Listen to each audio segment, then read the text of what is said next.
है ना। मतलब मैं तो ये हमेशा कोशिश करूंगा, 1-2 मिनट गलती से लेट हो गई तो वो इत्तेफाक की बात रहेगी, ठीक है। तो आप लोग भी कोशिश करो कि एकदम .620 पे you should be able to join the link. तो आज जो हम टॉपिक पढ़ने वाले हैं वो है नोड एंड नोडल प्लेन, ठीक है। This is a sub topic of the major topic which we were studying yesterday, which was Schrodinger wave mechanical model, right.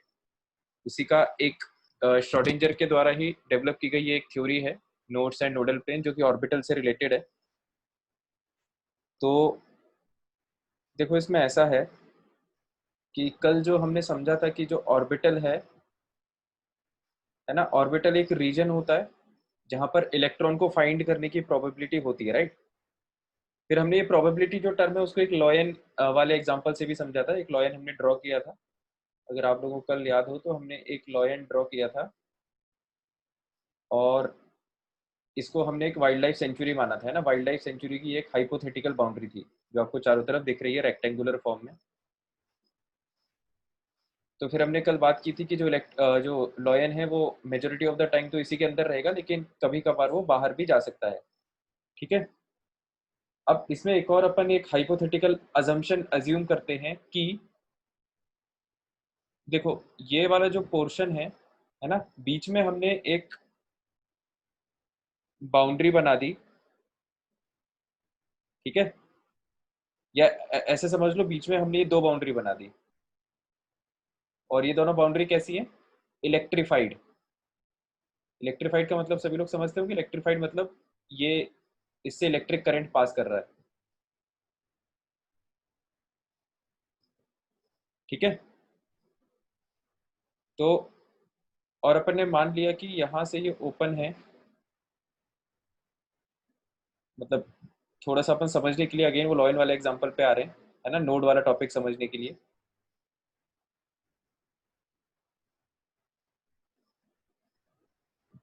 तो ये यहाँ से ओपनिंग है ना, और ये यहाँ से भी ओपनिंग है, और ये वाली जो दो बाउंड्री है वो इलेक्ट्रीफाइड है। तो इलेक्ट्रीफाइड होने का मतलब क्या है कि ये जो लॉयन है अब वो इस रीजन में नहीं आ सकता, बीच वाले रीजन में, है ना। क्योंकि नॉर्मल बाउंड्री नहीं, नॉर्मल बाउंड्री होती तो लॉयन इसको तोड़ सकता था बाउंड्री को, because lion is a very powerful animal. But हमने इसको लॉयन को क्या कर दिया है, सॉरी बाउंड्री को हमने क्या कर दिया है, इलेक्ट्रीफाइड। तो इलेक्ट्रीफाइड करने का क्या मतलब है कि लॉयन जैसे इसको टच करेगा तो it will get electric shock and it will die, right. तो अगर लॉयन को यहाँ पर आना है दूसरी तरफ, तो here we have given an opening, है ना, यहाँ पर अपन ने ओपनिंग दी है, यहाँ पर भी दी है, तो it can move out and it can follow this path. तो इस तरह से वो इस रीजन में आ सकता है। तो अब बात यहाँ पर ये है कि देखो ये वाला जो रीजन है ना, हम कहेंगे कि इस रीजन में लॉयन के होने की प्रोबेबिलिटी कितनी है, 0। सही बात है ये। इस यस स्टेटमेंट सर। इस स्टेटमेंट में कोई डाउट तो नहीं है किसी को, ये जो रीजन है इसमें लॉयन कभी भी नहीं आ सकता, इसकी प्रोबेबिलिटी अपन ने 0 कर दी, ठीक है। इसी तरह से ऑर्बिटल का वो रीजन जिसमें इलेक्ट्रॉन ना आ सके उसकी प्रोबेबिलिटी होती है 0। उस रीजन को नोड बोलते हैं। मैं एक्सप्लेन करता हूं। जैसे मान लो ये अपना s ऑर्बिटल है ना, ये अपना s ऑर्बिटल है। तो इस s ऑर्बिटल में जो पूरा रीजन है, जो सर्कुलर रीजन है, सॉरी जो स्फेरिकल रीजन है, उसके अंदर जितनी भी वॉल्यूम है पूरे में इलेक्ट्रॉन कहीं भी हो सकता है ना। ये कल हमने बात की थी। मान लो कि इसमें भी कुछ ऐसी सिचुएशन आ जाए कि ये एक हाइपोथेटिकल एरिया में ड्रॉ कर रहा हूं,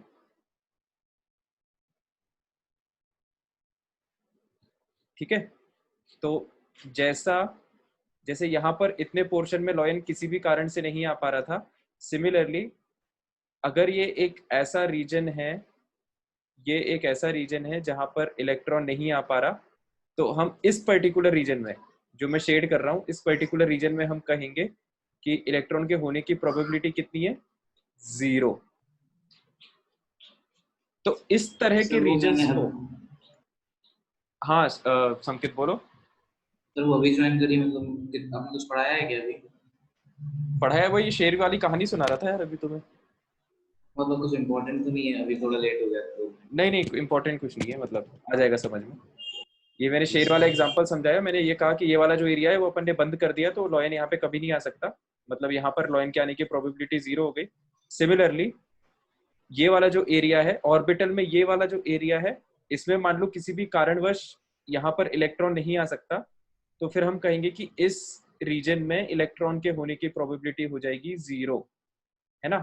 इस तरह के रीजन को, और मतलब ऑर्बिटल के अंदर का वो रीजन जहां पर इलेक्ट्रॉन के होने की प्रोबेबिलिटी जीरो हो जाती है, उस रीजन को बोला जाता है नोड, NODE। ठीक है, तो ये जो पूरा रीजन है जो आपको रेड सर्कुलर फॉर्म में दिख रहा है, इसको नोडल रीजन बोला जाता है। तो पर उसमें इलेक्ट्रॉन क्यों नहीं आ सकते? इलेक्ट्रॉन क्यों नहीं आ सकते यार, इसका तो आंसर अपन नहीं दे सकते क्योंकि ये अपने सिलेबस के बाहर है, अपनी समझ के परे है ना। मतलब वो मैथमेटिकली जो डिराइव हुए थे शेप्स, उसमें कुछ कुछ रीजन्स ऐसे मिले थे जहां पर इलेक्ट्रॉन नहीं आ पाते। इसको थोड़ा बहुत इस तरह से समझ सकते हो कि जैसे ये अपना क्वाड्रेटिक फंक्शन रहता है ना, मतलब यस सर। मैथमेटिकली ऑर्बिटल के शेप्स डिराइव हुए हैं, तो मैं मैथमेटिक्स की हेल्प से थोड़ा थोड़ा समझाने की कोशिश कर रहा हूँ कि जैसे ये क्वाड्रेटिक इक्वेशन है ना, उसका अपन ने ये कर्व ड्रॉ किया, तो इस क्वाड्रेटिक इक्वेशन की वैल्यू देखो ये यहाँ पे जीरो हो जाती है, हाँ। तो इसको अपन कहते हैं कि ये रूट आ गया। तो वैल्यू जो है वो लेफ्ट लेफ्ट साइड में भी फंक्शन की कुछ वैल्यू आ रही है, राइट साइड में भी फंक्शन की कुछ वैल्यू आ रही है, लेकिन बीच में एक ऐसी सिचुएशन आ रही है जहां पर फंक्शन की वैल्यू क्या हो रही है, जीरो, है ना। तो ये एक मैथमेटिकल वेरिएशन है ये। इसी तरह से ये जब श्रोडिंगर इक्वेशन को सॉल्व किया गया होगा अलग अलग वेव फंक्शंस के लिए, तो उसमें अलग अलग ऐसी इक्वेशंस जनरेट हुई होंगी जहां पे ये बीच बीच में ये वेव फंक्शन जीरो हो जाता होगा। थोड़ा थोड़ा आइडिया लगा क्या कहना हाँ चाह रहा सर। हूँ। हाँ, तो वो जो रीजन बीच बीच में जीरो होता है उसको उन्होंने नोड बोल दिया, जैसे अपन मैथ्स में इसको रूट बोल देते हैं ना कि this is a root, similarly this is a node. तो जितनी बार इस तरह के स्ट्रिप्स बीच बीच में आएंगे या इस तरह के रीजन्स बीच बीच में आएंगे ऑर्बिटल में, उन सबको अपन नोड बोलते जाएंगे। सर एक डाउट है। हाँ बताओ। सर ऐसा हर हर ऑर्बिटल में होता है? नहीं जरूरी नहीं है, अभी अपन नोड्स का फॉर्मूला कैलकुलेट करना सीखेंगे, उसमें अपन ऑर्बिटल देख के फिर उस फॉर्मूले के थ्रू अपन बता पाएंगे कि किस ऑर्बिटल में कितने नोड्स होंगे। और सर एक और सर, ये सिर्फ मतलब क्या कह रहा हूँ सर, हर ऐसा ऑर्बिटल में होता है ये? हर ऐसे ऑर्बिटल में कि हर एस ऑर्बिटल में? हर ऐसा ऑर्बिटल में? हर एस ऑर्बिटल में नहीं, 1s में नहीं होता ये। 1s में नहीं होता? 1s में छोड़ के सबको सब में होता है? 1s में छोड़ के सब में हो जाएगा, हाँ। इसका फॉर्मूला होता है, वो अपन फॉर्मूले से कैलकुलेट कर लेंगे, तो उसकी टेंशन मत लो, है ना। Yes sir. तो नोड का एक बेसिक आइडिया सबको लग गया होगा, अब अपन इसको लिख लेते हैं। ये सारे जो डायग्राम्स थे ये रफ डायग्राम्स थे, है ना, समझने के लिए, इसको बनाने की जरूरत नहीं है। डेफिनेशन जो है वो इंपॉर्टेंट है, डेफिनेशन लिखते हैं। नोड रिप्रेजेंट्स, नोड वो रीजन होता है जहां पर इलेक्ट्रॉन को फाइंड करने की प्रोबेबिलिटी जीरो होती है। Node represents the region where probability of finding an electron is zero. ठीक है, ये डेफिनेशन हो जाएगी नोड की। आई होप डेफिनेशन सबको क्लियर है ना। तो नोड ये होता है, और नोड याद रखना बहुत सिंपल है यार, ये देखो नोड, नोड को आप इस तरह से नॉट के फॉर्म में याद रख सकते हो, है ना। नोड मतलब क्या, नॉट, नॉट मतलब कुछ नहीं, कुछ नहीं मतलब क्या, जीरो। ठीक है, तो नोड जहां भी होगा वहां पर वैल्यू क्या आएगी, इलेक्ट्रॉन को फाइंड करने की प्रोबेबिलिटी जीरो। ठीक है, इस तरह से आप नोड का मतलब याद रख सकते हो। हाँ बताओ।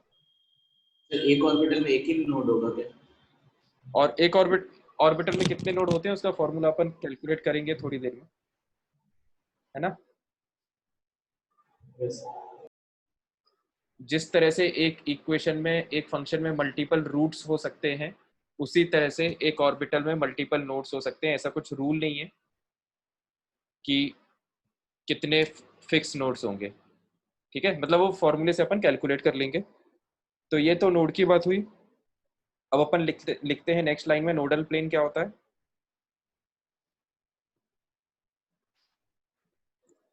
नोडल प्लेन का मतलब लिख लो, जैसा कि नाम से समझ में आ रहा है, it represents the plane having zero probability of finding electron।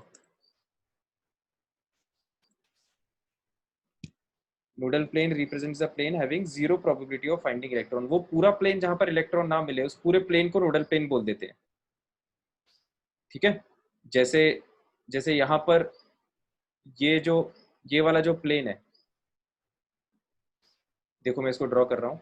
यहाँ पर ये वाला जो पूरा प्लेन है ना, ये पूरा वर्टिकल प्लेन, इसको अपन एक नोडल प्लेन बोल सकते हैं। इस पूरे प्लेन पर लॉयन के एंटर होने की प्रोबेबिलिटी क्या रहेगी? 0, ठीक है।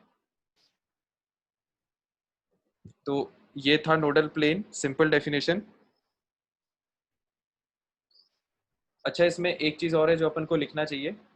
देखो, node represents the region where probability of finding an electron is 0। इसका मैथमेटिकली क्या इंटरप्रिटेशन है? मैथमेटिकली क्या मतलब है?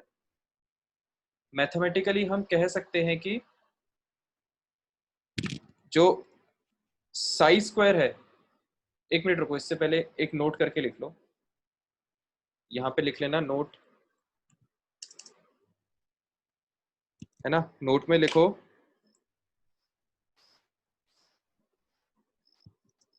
The solutions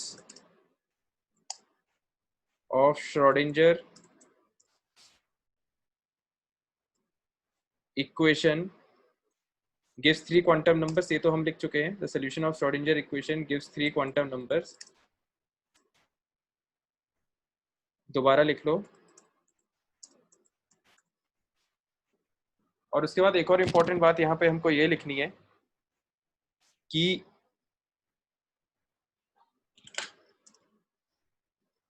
Sai has no physical significance. Psi का सिंबल अभी मैं बनाऊंगा पेन से। Psi has no physical significance but psi square represents the probability।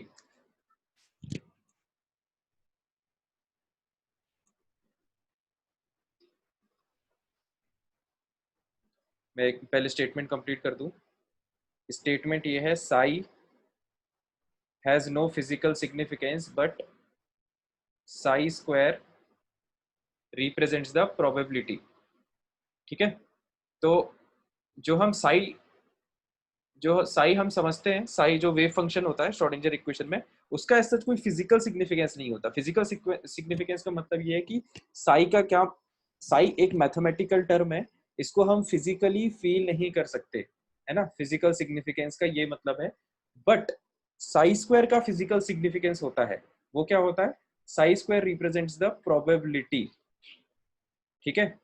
इसका मतलब ये है, देखो, किसी रीजन में अगर इलेक्ट्रॉन को फाइंड होने की प्रोबेबिलिटी है, तो हम कहेंगे कि वहां पर, ध्यान से सुनना, ये इंपॉर्टेंट बात है, किसी रीजन में अगर इलेक्ट्रॉन को फाइंड करने की प्रोबेबिलिटी है तो हम कहेंगे कि वहां पर साई स्क्वायर की वैल्यू ज्यादा है। किसी रीजन में अगर इलेक्ट्रॉन को फाइंड करने की प्रोबेबिलिटी कम है तो हम कहेंगे कि वहां पर साई स्क्वायर की वैल्यू क्या होगी? कम होगी। और अगर किसी रीजन में इलेक्ट्रॉन को फाइंड करने की प्रोबेबिलिटी बिल्कुल नहीं है तो हम क्या कहेंगे कि ऐसे एरिया में साई स्क्वायर की वैल्यू क्या होगी? 0। तो इसका मतलब ये हुआ कि साई स्क्वायर का एक फिजिकल सिग्निफिकेंस है। साई स्क्वायर की वैल्यू से हम कुछ चीज फिजिकली फील कर सकते हैं, ठीक है। सर डाउट है। हाँ बताओ। सर साई स्क्वायर किससे ज्यादा होना चाहिए और किससे कम होना चाहिए? मतलब मैं समझा नहीं। प्रोबेबिलिटी कितने से ज्यादा होनी चाहिए? मतलब सर आप कह रहे हो साई स्क्वायर ज्यादा है तो फिर मतलब मतलब इसकी प्रोबेबिलिटी तुलना में ज्यादा है। यहाँ की तुलना में ज्यादा है। अच्छा सर। कंपैरेटिव है, मतलब वैल्यू तो, प्रोबेबिलिटी की वैल्यू तो 0 से 1 के बीच में कुछ भी हो सकती है। अपन यस यहाँ से कंपेयर कर रहे हैं कि जैसे लॉयन अभी इस एरिया में है, तो यहाँ पर लॉयन को फाइंड करने की प्रोबेबिलिटी ज्यादा है, यहाँ पर कम है, और यहाँ पर तो बिल्कुल ही 0 है, पॉसिबल ही नहीं है। ठीक है। सर बट मतलब साई की कोई नहीं है, बट साई स्क्वायर रिप्रेजेंट करता है प्रोबेबिलिटी, थोड़ा हाँ, अजीब है। अजीब तो बहुत कुछ है यार इस चैप्टर में, मतलब ये मतलब बड़ी यथार्थवादी बात है, ये बिल्कुल सत्य बात है कि इस चैप्टर में बहुत कुछ अजीब है, लेकिन क्या करें। इस चैप्टर में अपन को इतना ही दिया है सुपरफिशियली, ज्यादा डिटेल इन्फॉर्मेशन है नहीं। ठीक है, तो जो जो फैक्ट्स हैं उसको बस आप याद करके रखो, क्वेश्चन उतने से हो जाता है। तो साई स्क्वायर जो है वो प्रोबेबिलिटी को रिप्रेजेंट करता है। ठीक है, ये नोट लिख लेना, ये इंपॉर्टेंट है। अब देखो इसको अपन समझते हैं आगे, इसका यूज कैसे है। तो इसका मतलब क्या हुआ कि node represents the region where probability of finding an electron is zero. तो जहां जहां पर भी नोड होगा हम कहेंगे कि वहां पर क्या चीज जीरो है, साई स्क्वायर, क्योंकि जहां पर भी नोड होगा वहां पे प्रोबेबिलिटी जीरो है। प्रोबेबिलिटी किसको रिप्रेजेंट करती है, साई स्क्वायर को। तो जहां जहां भी नोड होगा वहां पर साई स्क्वायर जीरो होगा। ठीक है, इस लाइन को अब हम लिखते हैं यहाँ पे, जहां जहां पर भी नोड होगा, wherever there will be node, wherever there will be node, इसका क्या मतलब होगा कि साई स्क्वायर जीरो है ना। साई स्क्वायर, एक second, psi square is equal to zero. और अगर psi square is equal to zero है तो हम कह सकते हैं कि दोनों तरफ स्क्वायर रूट लेंगे तो साई विल ऑल्सो भी जीरो। ठीक है, साई स्क्वायर जीरो होगा, और साई स्क्वायर अगर जीरो है तो इसका मतलब यह है कि साई भी जीरो होगा। ठीक है, तो ये इंपॉर्टेंट रिजल्ट है, ये अपन को ध्यान में रखना है। पर तो साई तो कोई फिजिकल क्वांटिटी नहीं, सिग्निफिकेंट लेकिन तो नहीं साई है स्क्वायर तो है उसका, ना, जीरो। साई स्क्वायर तो है साई ना। का भी तो जीरो आ गया था। क्या?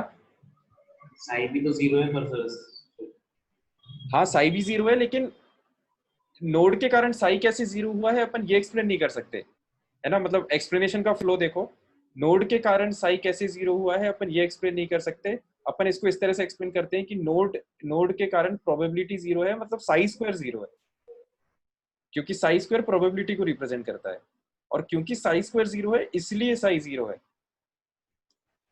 समझ में आया? यस यस मतलब ये बात सही है कि जहां पर नोड होगा वहां पर साई भी जीरो होगा, लेकिन आप इसको एक्सप्लेन कैसे करोगे उसका फ्लो देखो, फ्लो में थोड़ा सा डिफरेंस है। ठीक है। सर।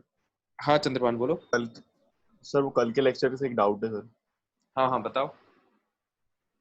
सर अपन ने देखा था कि ऑर्बिटल में 95% प्रोबेबिलिटी होती है इलेक्ट्रॉन के होने की। बिल्कुल बेशक होती है। सर फिर 5% कहाँ पे होती है, मतलब 5% तो मतलब कहीं बस भी हो सकती है 95। यूनिवर्स में। ऐसा कहते हैं कि यूनिवर्स में इलेक्ट्रॉन कहीं भी हो सकता है, मतलब ये सब स्टेटमेंट्स हैं। जैसे लॉयन की अगर अपन बात करें ना, कल अपन ये बात कर रहे थे कि वाइल्ड लाइफ सेंचुरी जो है वो एक इमेजिनरी बाउंड्री है ना। लॉयन इसके बाहर भी जा सकता है, और अगर लॉयन इसके बाहर जा सकता है तो फिर तो वो कहीं भी जा सकता है ना, फिर तो उसका कुछ एरिया डिफाइन थोड़ी ना हो गया। बात समझ में आ रही है? बाहर तो फिर वो कितने भी दूर जा सकता है निकल के। Yes sir. उसी तरह से इलेक्ट्रॉन के बारे में भी ऐसा कहा जाता है कि क्योंकि आप 100% एरिया कवर ही नहीं कर सकते, क्योंकि 100% एरिया तो इनफाइनाइट हो जाएगा। तो इनफाइनाइट का कैसे रीजन बनाओगे आप, फिक्स्ड बाउंड्री इनफाइनाइट की बना ही नहीं सकते, क्योंकि इन्फिनिटी मतलब डिफाइन एटम ही में नहीं है। रहेगा ना, ये तो रहेगा तो सर एटम तो में। हाँ, एक एक करके बोलो, चंद्रमान बोलो पहले। सर जब भी फिक्स्ड नहीं है तो सर अपन इमेजिनरी मतलब फिक्स्ड बनाते क्यों है सर? 95% के लिए फिक्स्ड है ना। 90, ये जो रीजन है ये 95% प्रोबेबिलिटी बताता है कि 95% चांस है इलेक्ट्रॉन इस रीजन के अंदर मिलेगा। सर फिर ऐसा क्यों है कि सर मतलब कि 95% सर ऐसा भी हो सकता है कि इसकी जगह सर और जो जगह है, मतलब इसको छोड़ के पूरी जगह है जो बाहर। भी यूनिवर्स में आप कह रहे हो। हाँ। हाँ। तो सर वो भी तो 95% हो सकता है और ये भी सर 5% हो सकता है सर, मतलब उल्टा नहीं नहीं, कैसे हो सकता है, ये तो दोनों का। संभव ही नहीं है ना। जो न्यूक्लियस इलेक्ट्रॉन जो है वो न्यूक्लियस के पास रहेगा इसकी प्रोबेबिलिटी ज्यादा है, न्यूक्लियस से बहुत दूर रहेगा इसकी प्रोबेबिलिटी तो बहुत कम है ना। किसी एटम का Yes, अगर sir. इलेक्ट्रॉन है तो वो न्यूक्लियस के पास रहेगा, इस बात की संभावना ज्यादा है। वो न्यूक्लियस से बहुत दूर रहेगा, इस बात की संभावना बहुत कम है। क्योंकि अगर वो न्यूक्लियस से बहुत दूर हो गया तो फिर तो फ्री हो गया ना, फिर तो उस एटम का इलेक्ट्रॉन कैसे रहा। बात समझ में आ रही है? अरे अगर तुमने Yes, गाय sir. को खुला छोड़ दिया तो फिर तो उसको कोई भी पकड़ लेगा ना भाई, वो तुम्हारी गाय थोड़ी ना रही उसके बाद। समझ में आ रहा है चंद्रभान? हाँ सर, आ रहा है. हाँ संकेत, तुम कुछ कह रहे थे, बताओ। सर पर एटम में ही रहेगा ना, हर जगह थोड़ी ना रहेगा इलेक्ट्रॉन। हाँ हाँ बिल्कुल एटम में रहेगा, मतलब एटम के पास ही रहेगा। यूनिवर्स में क्यों कह रहे हैं? उसको ऐसे डिफाइन किया है साइंटिस्ट ने कि अपन केवल 95% एरिया सर्टेनिटी से बताते हैं, क्योंकि इलेक्ट्रॉन बाहर कहीं भी हो सकता है। यस ठीक है, तो वही अगेन वही बात है घूम फिर के, ये सब स्टेटमेंट्स है, एक इसको डाउट है इसको ज्यादा दिल पे मत लो, दिल पे लोगे तो दिक्कत होगी। हाँ बताओ बाकी। Sir, triangle T is greater than equal to h upon 4 pi। Triangle, अच्छा डेल्टा बोल रहे हो, एक सेकेंड रुको। ट्राइंगल हाँ सर, वो delta. Delta E delta T H upon 4 पाई, ये वाली इक्वेशन का बोल रहे हो क्या? Yes sir. अरे इस इक्वेशन की जरूरत नहीं है तुम्हें पढ़ने की, इससे क्वेश्चन नहीं आएगा। ठीक है, सेक्शन ई में है ना इससे। ये अपने सिलेबस में अब नहीं है, ये बहुत पहले 1990 में ये क्वेश्चन पढ़ाई जाती थी। अब इस पे क्वेश्चन नहीं आएगा। एनसीईआरटी में नहीं है क्या वो? एनसीईआरटी में यार मेरे को याद नहीं है एनसीईआरटी में ये है कि नहीं, लेकिन कॉम्पिटिटिव एग्जाम में तो इससे क्वेश्चन नहीं आएगा। एनसीईआरटी में भी नहीं होगी यार, क्योंकि एनसीईआरटी में इसका क्वेश्चन नहीं आता डेल्टा ई डेल्टा टी का। अगर होगी भी तो सिंपली एनसीईआरटी में इक्वेशन होगी, क्वेश्चन जो आता है वो डेल्टा एक्स डेल्टा पी पे ही आता है हाइजेनबर्ग अनसर्टेनिटी में। तो एनसीईआरटी में अगर हो भी तो भी उसको इग्नोर कर सकते हो, बाकी यहाँ पर कॉम्पिटिटिव एग्जाम में तो उसकी नहीं जरूरत है। ठीक है, मुद्दे पे हैं अपन। Yes sir. कोई और डाउट तो नहीं किसी को? सोच लो आराम से। ठीक है, तो अब हम आगे बढ़ते हैं। हम इस पॉइंट तक पहुंच गए थे कि जहां जहां पर भी साई स्क्वायर 0 होगा वहां पर हम कहेंगे कि नोड है। ठीक है, तो अब देखो इसको हम थोड़ा मैथ फील करते हैं, फील करने की कोशिश करते हैं एक एक करके। तो जैसे जो अपन स्ट्रक्चर्स बना रहे हैं वो स्ट्रक्चर्स इंपॉर्टेंट नहीं है, ध्यान देना। ये बस हम थोड़ा सा फील लेने के लिए बना रहे हैं, आपको ये कोई नहीं पूछेगा कि नोट्स बना के बताओ। ठीक है, तो जैसे कि 1s ऑर्बिटल है ना, तो 1s ऑर्बिटल एक स्फीयर होता है।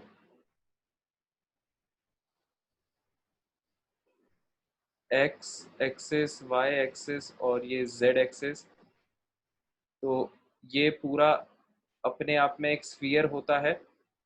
ठीक है, और इसमें पूरे इलाके में, पूरे स्फीयर में इलेक्ट्रॉन को फाइंड करने की प्रोबेबिलिटी होती है। तो जब आप सेंटर से इस ऑर्बिटल के आउटर मोस्ट बाउंड्री की तरफ जाओगे, ऐसा बीच में एक भी रीजन नहीं मिलेगा जहां पर इलेक्ट्रॉन को फाइंड करने की प्रोबेबिलिटी 0 हो जाए। तो हम कहते हैं कि 1s ऑर्बिटल में एक भी नोड नहीं है ना, 0 नोड। ठीक है, तो पर एक्स एक्सिस कट कर रहा है, वहां पर भी मतलब होगा इलेक्ट्रॉन। एक्स एक्स एक्सिस मतलब सेंटर की बात कर रहे हो क्या? नहीं, ये कट करते जा रहा है सर्कल एक्स एक्सिस। नहीं नहीं, तो ये एक वो क्या बोलते हैं इसको, ये एक मैथमेटिकल कर्व थोड़ी ना है। इसको तुम एक मैथमेटिकल कर्व समझ रहे हो, ये एक मैथमेटिकल कर्व नहीं है, ये एक रीजन है। मैथमेटिकल कर्व को सॉल्व होके जो जनरेट होता है ना, वो रीजन है ये। जो श्रोडिंगर की इक्वेशन थी वो एक मैथमेटिकल कर्व को रिप्रेजेंट करती है, उसको सब आप सॉल्व करोगे तो उससे ये शेप्स जनरेट होते हैं। तो उसको अपन को ऐसे नहीं समझना है कि यहाँ पर ये एक्स एक्सिस को इंटरसेक्ट कर रहा है तो यहाँ पर नोड हो गया, ऐसा नहीं है ना। ये पूरा एक रीजन है और इस पूरे रीजन में इलेक्ट्रॉन होता है। इसका अपन ने डायग्राम भी बनाया था कल, आप लोगों को याद हो तो। इस हाँ डॉट डॉट डॉट डॉट बनाए थे पूरे में। तो जब पूरे में डॉट डॉट डॉट आ रहे हैं तो ये क्या रिप्रेजेंट कर रहे हैं कि इलेक्ट्रॉन को फाइंड करने की प्रोबेबिलिटी ये पूरे ही रीजन में है। बात समझ में आ रही है? सर इसमें साई स्क्वायर क्या होगा? साई स्क्वायर की वैल्यू ये रिप्रेजेंट करती है इलेक्ट्रॉन को फाइंड करने की प्रोबेबिलिटी, ठीक है? 100% होगी क्या?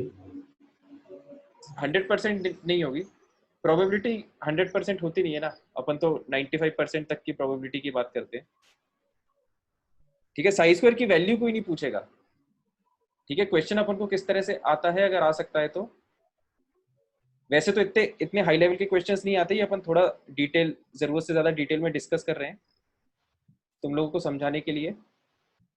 देखो कल जो अपन ने डायग्राम बनाया था उसमें अपन ने सेंटर पे ज्यादा डॉट्स दिखाए थे, है ना? सेंटर की तरफ जो डॉट्स थे वो बहुत ही क्लोजली पैक्ड थे, मतलब बहुत ही पास पास थे, और जो बाहर वाला रीजन था वहां पर जो डॉट्स थे वो थोड़ा दूर दूर थे। तो ये जो क्लोजनेस ऑफ डॉट्स है ये क्या रिप्रेजेंट करता है? डॉट्स जहां जहां पर पास पास होंगे ज्यादा, वहां पर प्रोबेबिलिटी ज्यादा होगी, ठीक है? मतलब ऐसा है कि अगर हम इसको रीजन 1 बोले और इसको हम रीजन 2 बोले, तो हम ये कह सकते हैं कि साई स्क्वायर की वैल्यू पहले रीजन में दूसरे रीजन से ज्यादा है, पहले रीजन में दूसरे रीजन की तुलना में साई स्क्वायर की वैल्यू ज्यादा होगी, क्योंकि यहाँ पर प्रोबेबिलिटी इलेक्ट्रॉन को फाइंड करने की ज्यादा आ रही है, क्योंकि डॉट्स जो है वो ज्यादा क्लोजली लोकेटेड हैं। क्या ये बात समझ में आ गई साई स्क्वायर का क्या सिग्निफिकेंस होता है? तो साई यस स्क्वायर सर। की वैल्यू अपन को नहीं पूछी जाएगी, अपन को साई स्क्वायर की वैल्यू पे नहीं ध्यान देना है, अपन को साई स्क्वायर के कंपैरिजंस पे ध्यान देना है, ठीक है? जो बेसिकली अपन को यस। फोकस करना रहता है वो साई स्क्वायर के कंपैरिजंस पे फोकस करना रहता है, पहली चीज। और दूसरी चीज, साई स्क्वायर की वैल्यू जीरो कहाँ कहाँ पर हो रही है, जीरो वैल्यू पे अपन को फोकस करना होता है साई स्क्वायर की, ठीक है? तो ये सब बातें हैं साई स्क्वायर से रिलेटेड, है ना? तो अभी नोड जो आएगा तो मैं वहां पर बता दूंगा कि नोड अब कैसे ड्रॉ करते हैं, उससे पहले एक दो पॉइंट और लिख लो।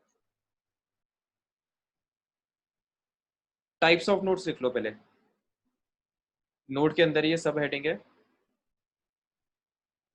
टाइप्स ऑफ नोड्स, ठीक है? तो नोड्स 2 टाइप के होते हैं,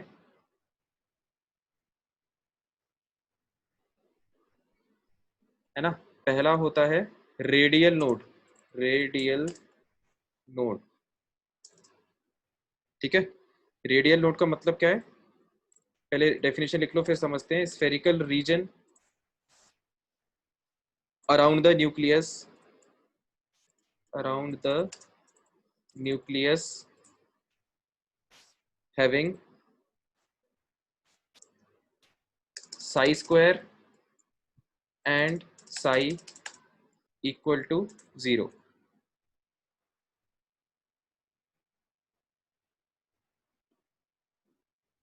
spherical region around the nucleus जहां पर साई स्क्वायर, और अगर साई स्क्वायर जीरो है तो साई भी जीरो होगा, है ना? Psi square and psi both are zero, इसको बोलते हैं रेडियल नोड। फॉर एग्जाम्पल, अब ध्यान से समझना, एक मैं ये हाइपोथेटिकल ऑर्बिटल बना रहा हूं, है ना? इस तरह का ऑर्बिटल एग्जिस्ट करे ऐसा जरूरी नहीं है, एक मैं ऐसे हाइपोथेटिकल ऑर्बिटल बना रहा हूँ, एक बहुत रैंडम शेप, इस तरह का कोई ऑर्बिटल होता नहीं है वैसे।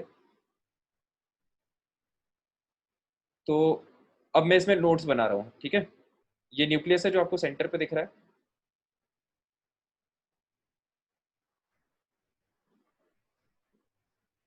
ये पहला नोड हो गया,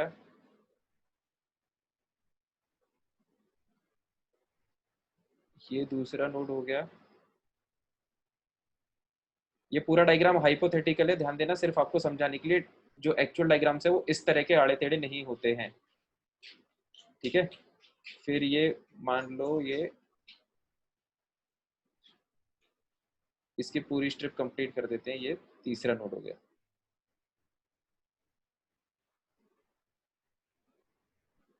है ना? ये जो नोड है मैं इनको शेड भी कर देता हूँ,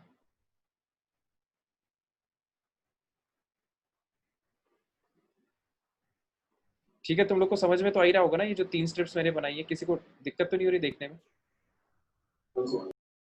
तो देखो देखो ध्यान से देखना, डेफिनेशन बहुत सिंपल है, समझ लो। रेडियल नोड का मतलब क्या है? ये 3D में है ये डायग्राम, है ना? 3D का मतलब क्या है कि ये एक स्फीयर है ना, ये एक क्यूब है, और ये एक 3D में कोई रैंडम शेप होगा। ठीक है, मतलब ये 2D डायग्राम नहीं है, ये 3D डायग्राम है, थोड़ा सा इमेजिन करना पड़ेगा यहाँ पे। तो रेडियल नोड का क्या मतलब होता है कि spherical region around the nucleus जहां पर साइज 0 हो जाए। मतलब देखो इसका मतलब क्या है, ध्यान से सुनना, समझना। ये जैसे ये ऑब्जर्वर है ना, ऑब्जर्वर को आप ले आओ सेंटर पे, और सेंटर से इसको बाहर की तरफ मूव करना चालू करो, है ना, मतलब अलोंग द रेडियस। ये जो पाथ है इसको अपन रेडियल पाथ बोलेंगे, सेंटर से आउटवर्ड।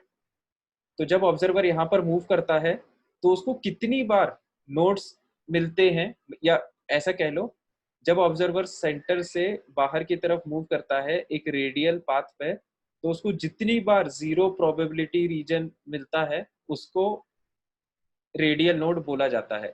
तो जब ऑब्जर्वर सेंटर से बाहर की तरफ मूव करना चालू करेगा, है ना, तो यहाँ पर फर्स्ट टाइम उसको पहला रेडियल नोड मिलेगा, यहाँ पर सेकेंड टाइम उसको दूसरा रेडियल नोड मिलेगा, और यहाँ पर थर्ड टाइम उसको तीसरा रेडियल नोड मिलेगा। बस इसके आगे उसको कोई नोड नहीं मिलेगा, फिर तो ये रास्ता इसके आगे समाप्त हो जाएगा। तो इस तरह के डायग्राम में हम कहेंगे कि देयर आर 3 रेडियल नोड्स। तो नॉर्मल नोड जैसे ही है, उनका क्या है? अंतर ये है कि ये स्फेरिकल जैसे, ये अगर आप इसको, स्फीयर का मतलब ये कि आप इसको कहीं भी घुमा दो, जैसे इस पाथ पे भेजोगे तो भी उसको 1 2 3 रेडियल नोड मिलेंगे, है ना। इस पाथ पे भेजोगे तो भी उसको 1 2 3 रेडियल नोड मिलेंगे। इस पाथ को भेजोगे, इस पाथ पे भेजोगे तो भी 1 2 3 रेडियल नोड मिलेंगे। कहने का मतलब ये कि ये स्फेरिकली सिमेट्रिकल है। ठीक है, मतलब कहीं से भेजेंगे तब तीन तभी ही इसको होगा। स्फेरिकल वर्ड यूज किया गया है यहाँ पे, spherical region around the nucleus. Nucleus के अराउंड जितने भी स्फेरिकल रेडियल पाथ्स पे वो चल सकता है, सब पाथ्स पे उसको रेडियल नोड्स की सब पाथ्स पे उसको जब नोड्स की वैल्यू सेम आएगी तो उस टाइप के नोड्स को क्या बोलेंगे? Radial node. समझ में आया क्या? यस। तो सर हाँ बोलो। सर ये बस जो सबसे अंदर वाला नोड है वही स्फेरिकल है, और सर ये दोनों स्फेरिकल तो है ही नहीं। नहीं, स्फेरिकल वर्ड जो है वो इस सेंस में यूज किया गया, मैंने अभी दोबारा बताया ना, कि आप इस पाथ पे मूव करो या इस पाथ पे मूव करो, इस पाथ पे किसी भी पाथ पे आप मूव करो इस स्फेरिकल रीजन में, है ना, किसी भी पाथ पे आप मूव करोगे तो आपको सेम अगर नोड्स मिल रहे हैं तो इसका मतलब वो रेडियल नोड्स है सब। ठीक है, आप तो रेडियल वर्ड को पकड़ो। रेडियल वर्ड का मतलब क्या है? इस रेडियस के अलॉन्ग मूवमेंट, किसी भी रेडियस के अलॉन्ग जब अपन मूव करेंगे तो जितने बार अपन को नोड मिलेंगे वो सब रेडियल नोड होते हैं। मतलब सर लॉजिकली वो स्फेरिकल नहीं होते? लॉजिकली स्फेरिकल हो भी सकते हैं, नहीं भी हो सकते। ठीक है, ओके सर। यस तो सर। देखो अब मैं इस डायग्राम को रब कर रहा हूँ क्योंकि ये अपने एग्जाम पॉइंट ऑफ व्यू से इंपॉर्टेंट नहीं है ना, एग्जाम पॉइंट ऑफ व्यू से बस डेफिनेशन इंपॉर्टेंट है। और इस तरह का डायग्राम अपन को कोई बनाने के लिए पूछेगा नहीं। ठीक है, ये बस अपन ने समझने के लिए लिख लिया। देखो अब अपन दूसरे टाइप की नोड लिखते हैं, इससे फिर अपन को और क्लियर हो जाएगा। दूसरे टाइप की नोड है अंगुलर नोड, एंगुलर नोड। ठीक है, तो एंगुलर नोड का मतलब क्या होता है? Nodes obtained nodes obtained while completing entire 360 degree circle, है ना। ये डेफिनेशन आपको याद करने की जरूरत नहीं है क्योंकि ये एनसीईआरटी में नहीं दी हुई है एंगुलर नोड की डेफिनेशन, तो ये बस अपन समझने के लिए लिख रहे हैं। ठीक है, देखो इस डेफिनेशन को समझते हैं, nodes obtained while completing entire 360 degree circle. तो अब मैं एक और हाइपोथेटिकल ऑर्बिटल का डायग्राम बनाता हूँ जो कि एक्चुअल में एग्जिस्ट नहीं करता है ना, जहाँ पे अब दोनों नोड समझ लेंगे अपन, रेडियल भी और एंगुलर भी। तो ये इस तरह से इस तरह का ये एक डायग्राम है।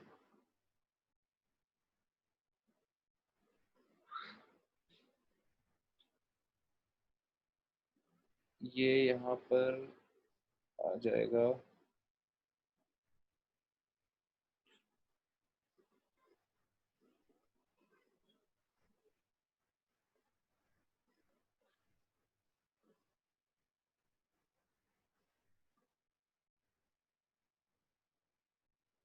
ठीक है, ये थोड़ा सा रफ डायग्राम है ना, मतलब ये एक्चुअली सिमेट्रिकल होगा, मैंने सिमेट्रिकल इसको बनाया नहीं है, आप लोग चाहो तो सिमेट्रिकल बना लो, इसको बनाने की जरूरत नहीं, बस इसको समझ लो, है ना। तो देखो अब यहाँ पर क्या होता है, मैं थोड़ा डायग्राम समझा देता हूँ। ये दोनों एक दूसरे के आमने सामने हैं, ये दोनों एक दूसरे के आमने सामने हैं, और ये दोनों एक दूसरे के आमने सामने हैं, ऐसा मैंने बनाने की कोशिश की है।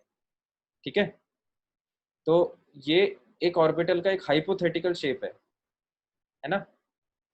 हाइपोथेटिकल शेप का मतलब क्या है कि ये जो पूरा रीजन है इसमें इलेक्ट्रॉन होगा, और इसमें अब इसमें अपन कुछ कुछ रीजन खाली कर रहे हैं, जैसे उसको मैं रेड से बना रहा हूँ कि जैसे मान लो ये वाला रीजन है, यहाँ पर नोड है, और ये वाला रीजन जो है वो यहाँ पर भी नोड है, तो इसको पूरा सर्कल कंप्लीट कर दो।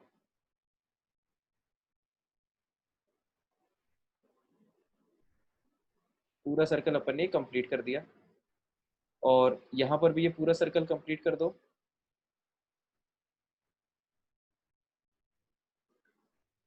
ये अपन ने पूरा सर्कल कंप्लीट कर दिया। ठीक है, तो ये अपना ऑर्बिटल डायग्राम है ना। जो ब्लैक से अपन ने बनाया वो अपना ऑर्बिटल रीजन है, और ये जो बीच में रेड रेड वाला पोर्शन है ये नोड्स को रिप्रेजेंट कर रहा है। ठीक है, तो अब देखो एंगुलर नोड क्या होता है। अब मैं पहले एंगुलर नोड समझा देता हूँ, फिर मैं रेडियल नोड भी इसी डायग्राम में दोबारा समझा दूंगा। तो एंगुलर नोड क्या है, nodes obtained while completing entire 360 degree. इसका मतलब ये है कि आप एक डंडा फंसाओ बीच में। एंगुलर नोड्स कैलकुलेट कैसे करते हैं, आप एक ऐसे डंडा फंसाओ और इसको यहाँ पे सेंटर पे बांध दो और इसको घुमाना चालू करो। ठीक है, तो जब इसको घुमाओगे तो पहले तो यहाँ पर ये पहला नोड पड़ गया है ना। पहला नोड कैसे पड़ गया, क्योंकि ये वाला रीजन खाली है। ठीक है, फिर जब ये आगे जाके घूम के ये डंडा यहाँ पर आ जाएगा इस पोर्शन इस पोजीशन पे, तो ये सेकेंड नोड आ गया। ठीक है, फिर ये आगे घूमेगा, फिर ये यहाँ पे आ जाएगा, तो ये थर्ड नोड आ गया। ठीक है, फिर जब ये यहाँ जाएगा तो ये तो फिर से वो पहला नोड अपन काउंट कर ही चुके थे इसे। तो ऐसी सिचुएशन में हम कहेंगे कि यहाँ पे कितने एंगुलर नोड्स हैं, देयर आर 3 एंगुलर नोड्स। ठीक है, डेफिनेशन देखो, डाउट है। एक मिनट, डेफिनेशन देखो, nodes obtained while completing entire 360 degree. यहाँ पर अपन ने इस डंडे को पूरा 360 डिग्री घुमा दिया है। हाँ बोलो संकित। तो इसमें भी अगर सेंटर से बाहर की तरफ जाए तब भी रेडियल नोड ही है ना, कि किसी भी डायरेक्शन से जाए सेंटर से बाहर, अगर मूव कर, जैसे रेडियल नोड वाले डायग्राम में गए थे हाँ हाँ, सेंटर से आउटवर्ड की तरफ, तो अभी एक तो नोड अपन मिल जाते एंगुलर हैं। नोड समझ रहे हैं ना। अभी इस डायग्राम में रेडियल नोड मैंने एक्सप्लेन ही नहीं किया है, रेडियल नोड अब करूंगा एक्सप्लेन। सर एक और डाउट था कि ये सर जो ब्लैक बाउंड्री के बाहर मतलब सिर्फ व्हाइट है, जहाँ पर रेड रेड भी नहीं, वो कौन सा एरिया है? हाँ ये वाला। ये तो खाली है ना, यही तो नोड है, तभी तो अपन कह रहे हैं ना कि इस डायग्राम में 3 एंगुलर नोड है, मतलब 3 बार ये ऐसा वाला रीजन आ रहा है जो खाली है। समझ में आया?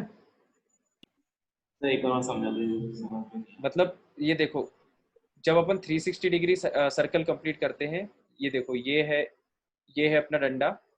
ठीक है, तो ये एक नोड है पूरा इस पोजीशन, जब ये डंडा इस पोजीशन में है तो यहाँ पर खाली है ना, पूरे में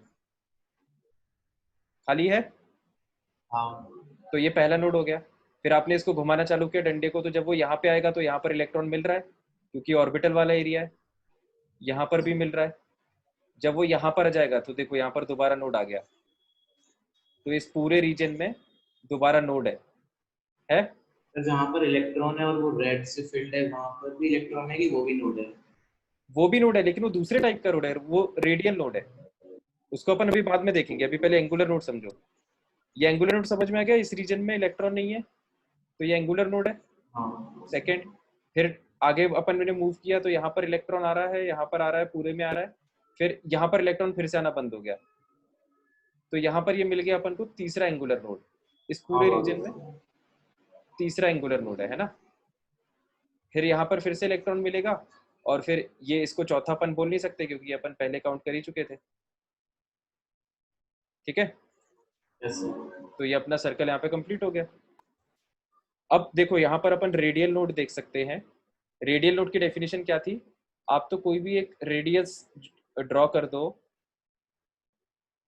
ध्यान से समझना, कोई भी आप एक रेडियल लाइन ड्रॉ कर दो, है ना, जहां पर आप सेंटर से बाहर की तरफ मूव करोगे, तो उसमें जितनी बार आपको खाली रीजन मिलेगा वो एक नोड है। तो ये पहली बार मिला, ये दूसरी बार मिला, तो इस ऑर्बिटल में कितने रेडियल नोड्स हैं? There are 2 radial nodes.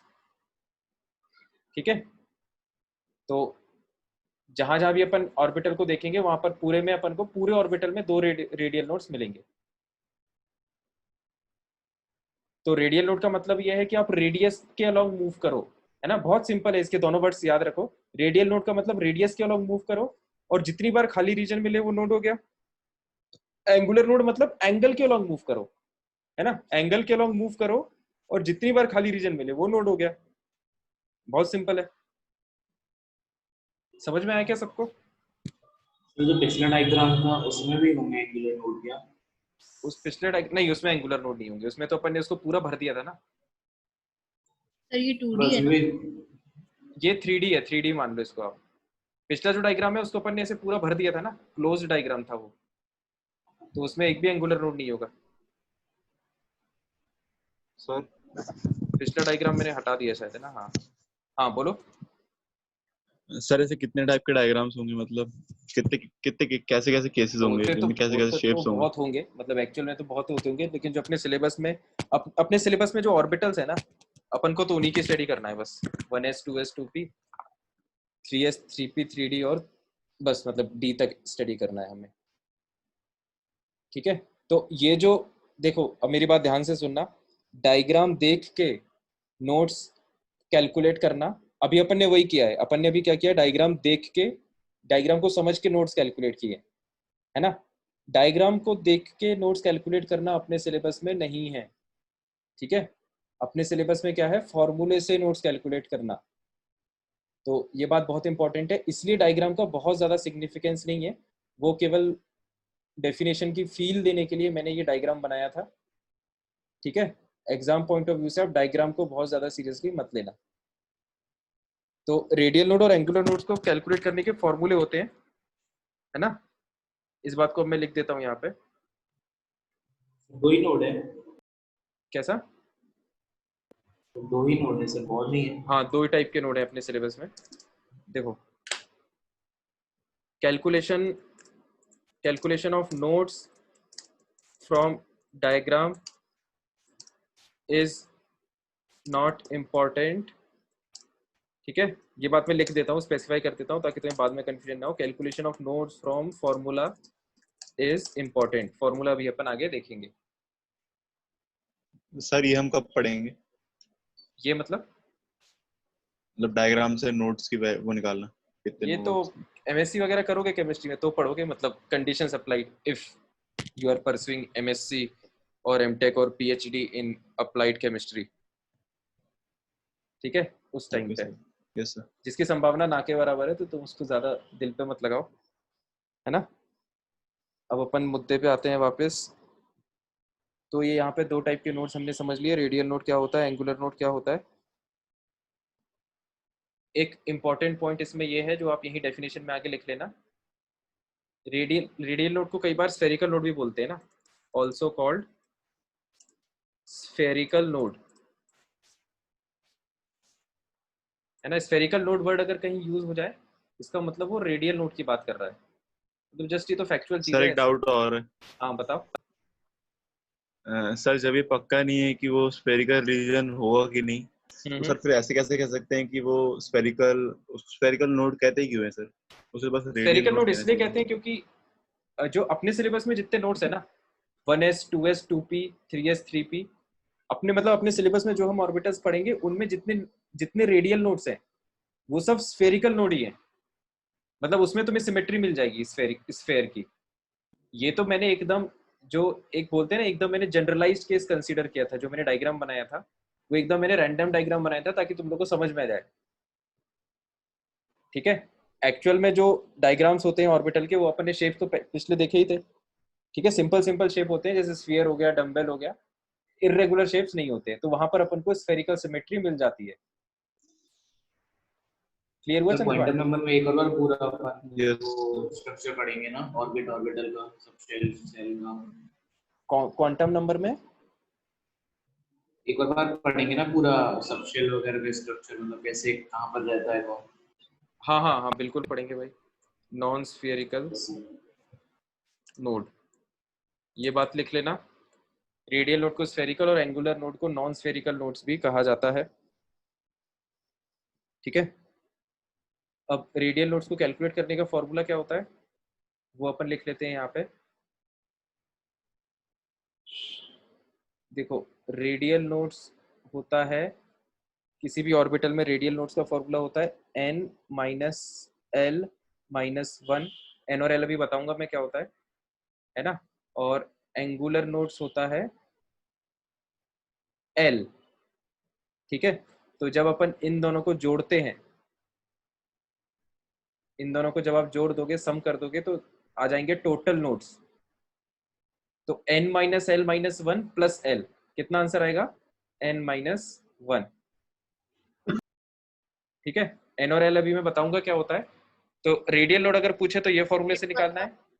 ये एंगुलर, सेकंड वाला हाँ सेकंड वाला सर मतलब क्या ऐड समझ नहीं आया। मतलब टोटल नोड्स, जैसे अभी अपन ने पिछला डायग्राम देखा था ना जिसमें 3 रेडियल नोड और 2 एंगुलर नोड आ रहे थे। सॉरी उल्टा बोल दिया मैंने, 3 एंगुलर नोड और जिसमें 2 रेडियल नोड आ रहे थे। हाँ अभी जो अपन ने रफ डायग्राम बनाया था उसमें टोटल नोड 5 हो गए। टोटल नोड्स मतलब जितने भी टाइप के नोड्स होते हैं ना वो सबको आप ऐड कर दो तो टोटल नोड्स आ जाएगा। टोटल वर्ड का मतलब क्या होता है? सम ऑफ एवरीथिंग। ठीक है, तो रेडियल नोड अगर पूछा जाए तो ये फॉर्मूला, एंगुलर नोड पूछा जाए तो ये फॉर्मूला, और दोनों को जोड़ दोगे तो टोटल नोड्स आ जाएगा। तो अब एन और एल का अपन मतलब समझ लेते हैं क्या होता है। देखो, एन होता है, अपन ने अभी फिर से एक स्टेटमेंट लिखा था यहाँ पे, the solutions of Schrodinger equation gives 3 quantum numbers, है ना। तो अब यहाँ पर देखो क्वांटम नंबर की हम बात कर रहे हैं, ऑल्दो क्वांटम नंबर डिटेल में बाद में आएगा, मतलब बाद में नहीं, मतलब अगले लेक्चर में आएगा। एन होता है प्रिंसिपल क्वांटम नंबर, एन होता है प्रिंसिपल क्वांटम नंबर, और फिर एल क्या होता है? एल होता है, एजीमुथल। हाँ एजीमुथल, एजीमुथल क्वांटम नंबर। ठीक है, तो अब ये प्रिंसिपल क्वांटम नंबर और एजीमुथल क्वांटम नंबर क्या होते हैं ये अभी अपन क्वांटम नंबर्स वाले सेक्शन में समझेंगे। ठीक है, तो उस टाइम आपको समझ में आ जाएगा कि एन और एल की वैल्यू अपन निकालते कैसे हैं। ठीक है, अभी बस इसको यहाँ पे ऐसे लिख के छोड़ दो। सर एक डाउट था, हाँ बताओ। तो किसी भी ऑर्बिटल में जरूरी है कि दोनों नोड हो, रेडियल नोड और एंगुलर नोड? नहीं नहीं बिल्कुल जरूरी नहीं है, जिसके लिए एल की वैल्यू 0 आएगी उसमें एंगुलर नोड 0 आएगा, यस। है ना। ऐसा बिल्कुल भी जरूरी नहीं है। ठीक है, तो ये सिंपल फॉर्मूला है, ये बहुत इंपॉर्टेंट है ना। मतलब नोड्स ऑर्बिटल में जो सबसे इंपॉर्टेंट चीज है वो ये फॉर्मूला है। बाकी अपन ने जितनी भी दुनियादारी की बातें की वो सिर्फ ज्ञान के लिए अच्छी बातें हैं, लेकिन जो मेन क्वेश्चंस हैं वो इन फॉर्मूले से सबसे ज्यादा आते हैं, नोड्स कैलकुलेशन। ठीक है, तो जब अपन क्वांटम सर नंबर समझ लेंगे तो हमें ये नोट्स निकालना आ जाएगा। बोलो चंद्रभान। सर बस सर जो इन्फॉर्मेशन समझने के लिए देखी सर उस पे क्वेश्चंस नहीं आते क्या?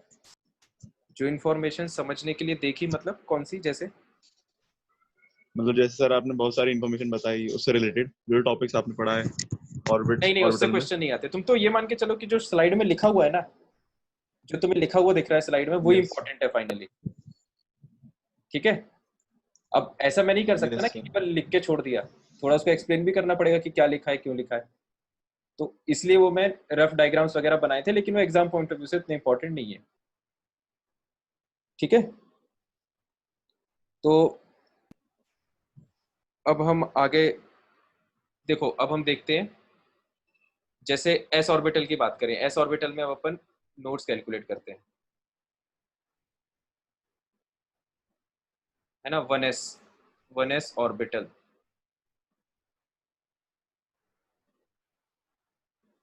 ठीक है। तो 1s ऑर्बिटल का स्ट्रक्चर देख लो, ये एक्स वाई जेड एक्सिस, इसमें ये अपना 1s ऑर्बिटल इस तरह से हो जाएगा स्फीयर। तो इसमें कितने रेडियल नोड होंगे? जब आप सेंटर से बाहर की तरफ मूव करोगे तो ऐसा एक भी रीजन नहीं है जहां पर इलेक्ट्रॉन प्रोबेबिलिटी 0 हो रही है। तो इसमें जो रेडियल नोड्स हैं वो होंगे कितने? 0। फिर एंगुलर नोड्स की अगर हम बात करें तो बीच में ये डंडा फंसाओ और इसको घुमाते जाओ। तो जब आप पूरा घुमा दोगे इसको, अगेन ऐसा एक भी रीजन नहीं आएगा जहां पर इलेक्ट्रॉन डेंसिटी 0 हो। तो इसका मतलब इसमें एंगुलर नोड्स भी कितने हैं? 0, है ना। इसका मतलब इसमें टोटल नोड्स कितने हैं? 0।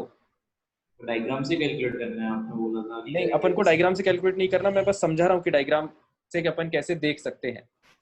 ठीक है, जब अपन क्वांटम नंबर्स पढ़ लेंगे तो अपन को एन और एल की वैल्यू समझ में आ जाएगी कैसे निकालते हैं। उस टाइम पे अपन देख के बता सकते हैं। जैसे फॉर एग्जांपल अभी मैं ये लिख देता हूँ कि जो 1s ऑर्बिटल है इसके लिए n की वैल्यू 1 होती है और l की वैल्यू 0 होती है। ये होता कैसे है, ये अपन क्वांटम नंबर वाले सेक्शन में सीख लेंगे। तो यहाँ पर अपन को वैल्यू पता चल गई, वैल्यूज डाल दो फॉर्मूले में, है ना। तो देखो n1 l0, तो 1 माइनस 0 माइनस 1 मतलब रेडियल नोड 0, और l0 है मतलब एंगुलर नोड भी 0। ठीक है, तो इस तरह से फॉर्मूले से निकल जाता है। फॉर्मूले से निकालना बिल्कुल ज्यादा आसान है डायग्राम को विजुलाइज करने के कंपैरिजन में। ठीक है, इसलिए जो डायग्राम विजुअलाइजेशन है वो अपने सिलेबस में नहीं है।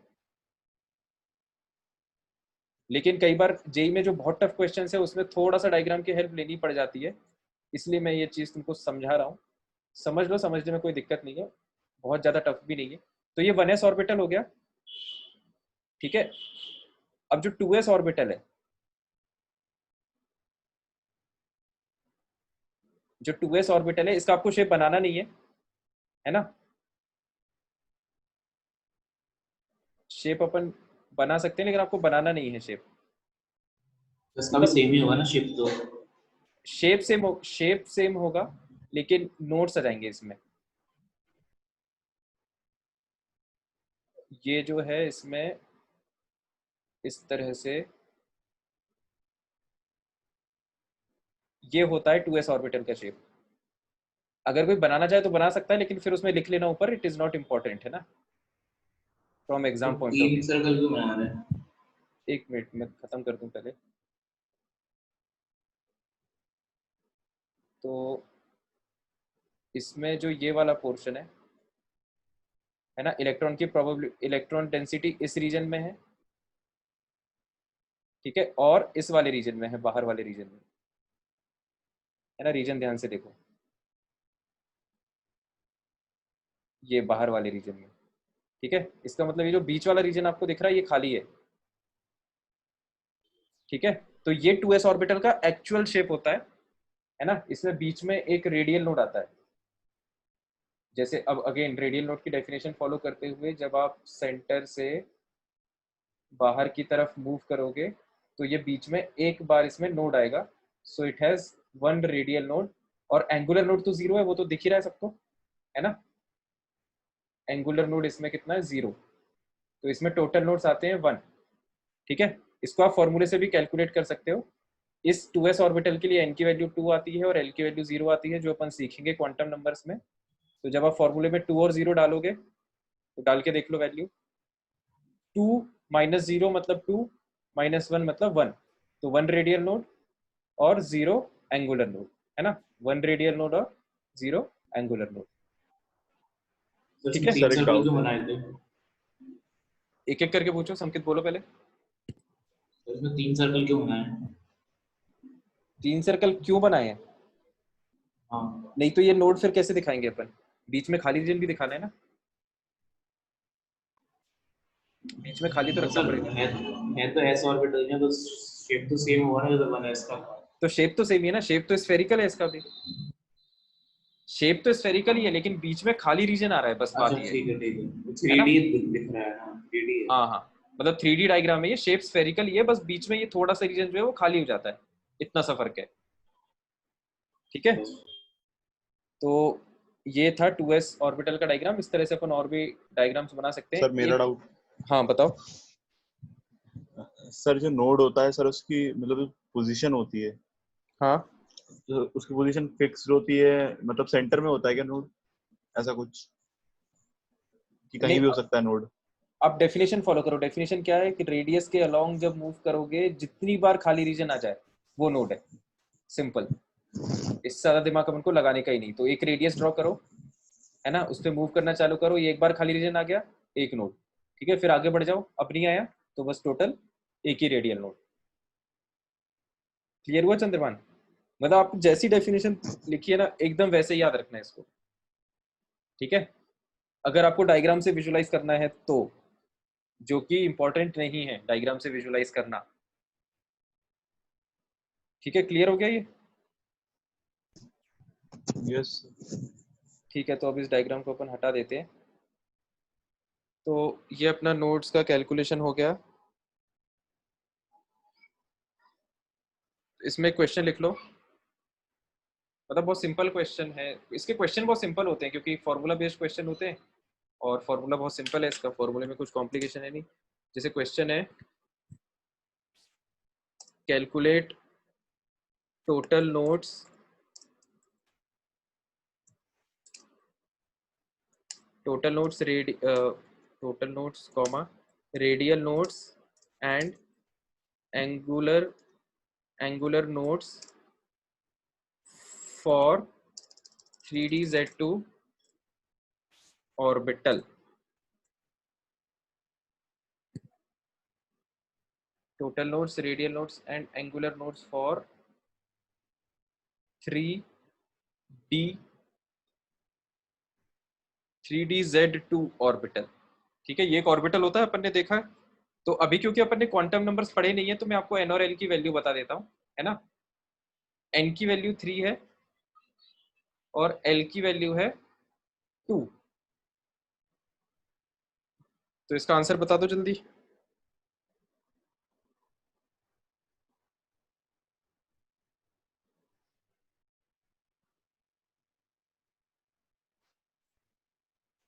सर 2। तो बस वही फॉर्मूला लगा दो। जो एंगुलर नोड है वो l होता है, एंगुलर नोड होता है l। मतलब मैंने तो देखो ऐसे याद करके रखा है, from simple to complex.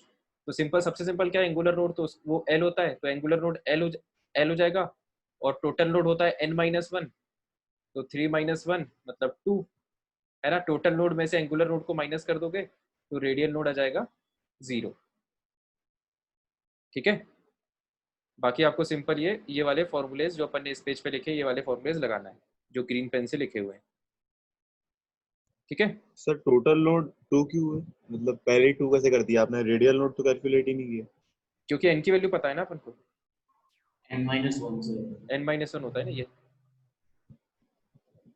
Okay sir. ठीक है, तो इस तरह के नोट से ऐसे सिंपल क्वेश्चंस आते हैं, है ना। तो अब हम आगे बढ़ते हैं। इसमें नेक्स्ट हेडिंग डालो,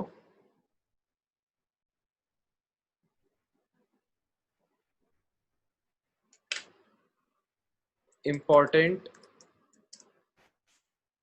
terms related to radial nodes.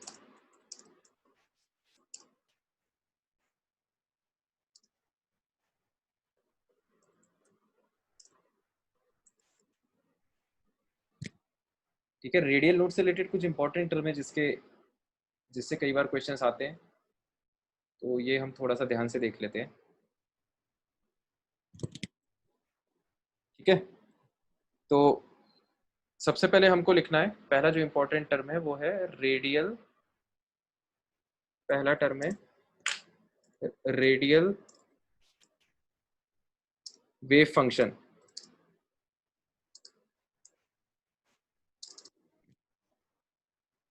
ठीक है, रेडियल वेव फंक्शन। तो ये वाला पोर्शन भी मोर और लेस याद रखने वाला है। ठीक है, रेडियल वेव फंक्शन का मतलब क्या होता है?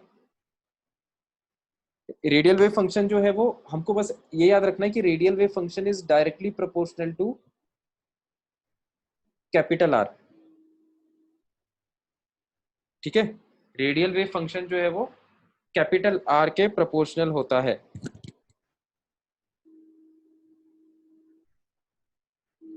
और कैपिटल आर रेडवर्क्स कांस्टेंट है क्या? नहीं नहीं, कैपिटल आर रेडवर्क्स कांस्टेंट नहीं है, यहाँ पे लिख लेते हैं अपन। अच्छा पॉइंट तुमने रेज किया। कैपिटल आर जो है वो वेव फंक्शन है। Capital R is wave function. वो तो मतलब साई था ना। रेडियल वेव फंक्शन को कैपिटल आर बोलते हैं, साई तो सिंपली वेव फंक्शन होता है ना। ध्यान से सुनो, साई जो है वो सिंपल, वो सिर्फ वेव फंक्शन होता है। रेडियल वेव फंक्शन को आर बोलते हैं। मतलब साई जो वेव फंक्शन है उसका वो कंपोनेंट जो रेडियस की कैलकुलेशन से इन्वॉल्व है उसको कैपिटल आर बोला जाता है।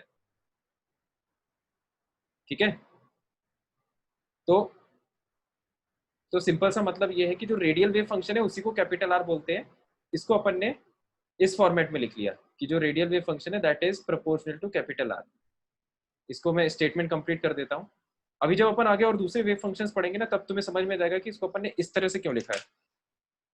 उसके लिए 5 मिनट थोड़ा धैर्य रखना पड़ेगा। Capital R is radial wave function. समझे? तुमको डाउट क्लियर हुआ? साई जो है वो वेव फंक्शन है, वो रेडियल वेव फंक्शन नहीं है।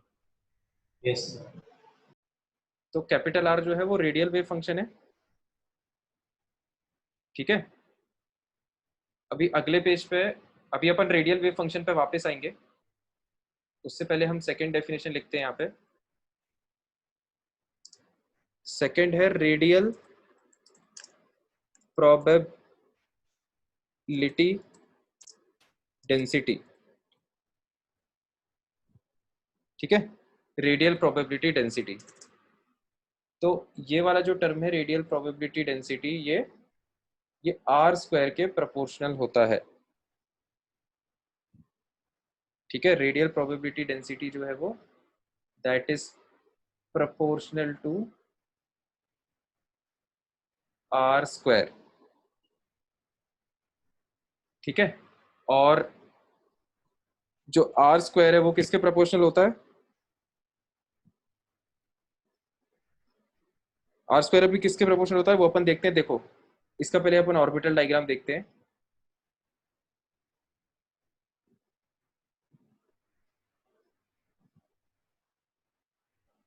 ये जैसे अगर अपन 1s ऑर्बिटल का डायग्राम बना रहे हैं, है ना, तो अब ध्यान से देखना। वैष्णवी क्या पूछ रही है? रेडियल वेव फंक्शन खुद के प्रोपोर्शनल कैसे हो सकता है? हाँ, वो वैष्णवी मैंने तुम्हारा क्वेश्चन थोड़ा अभी देखा जस्ट, ये शायद तुमने पहले पूछा था, है ना, 1 मिनट पहले। तो ये जो तुमने पूछा है कि रेडियल वेव फंक्शन, मतलब ऐसा है कि रेडियल वेव फंक्शन को कैपिटल आर ही बोलते हैं। ये हमने ऐसे इसलिए लिखा है क्योंकि जो बाकी वेव फंक्शंस हैं उसको भी हम प्रोपोर्शनैलिटी से समझ रहे हैं। ठीक है, इसलिए हमने इसको इस फॉर्मेट में लिखा है ताकि हमको याद रखने में आसानी हो। बस सिंपल सा मतलब ये है। तो जैसे हम 1s की बात करें तो देखो 1s का ऑर्बिटल डायग्राम क्या होता है? 1s का ऑर्बिटल डायग्राम जो है, अब ये ध्यान से समझना ये डायग्राम अपन कैसे बना रहे हैं। ये जो आर है,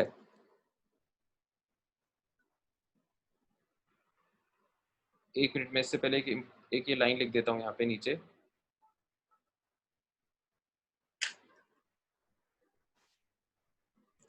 graphs will be same